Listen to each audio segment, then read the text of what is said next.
Hi friends, welcome to my day 3 mini blog. आज सकाळ ही मेघुआ पाग थिला तो आमे भाबिलो किछि नुआ आइटम बनेबू। बिना कंटारे माछ इम्पॉसिबल हेले मु करिक देखिबी। Let's start. मा पीरी आगुर बतरे थिला तापरे ग्राइंडिंग करिकी सारू पत्र रे बट्टा बिरी को देकी पत्रटी को बंद करा गला। एबे सेथिरे तेल देकी भलो भाबरे भाजी दिया गला। एमिति लागुची कहिबे। एबे कड़ाई रे तेल दे गरम हेबा जे वेट करिबा। गरम हेबा परे सेथिरे 5 फुट सुखिले लंका भेरसुंगा पत्र दे छुंक मरा गला। सोरिष अदा रसुण पियाज को ग्राइंडिंग करी रखा जायतिया मसला को दिया गला। एबे लंका गुंड हळदी गुंड एवं स्वाद अनुसार किछि लूण दिया गला। एबे मसला सिजिबा परे सेथिरे अल्प पानी देकी आंबुल खटा पका गला।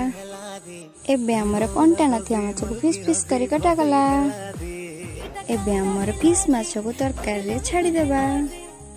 तापर हम तरकारी उल्हे देखिलु, बहुत टेस्टी हितला। आपण थरे ट्राई करंतु। चिरो वीडियो आपण मन like comment share and subscribe कर।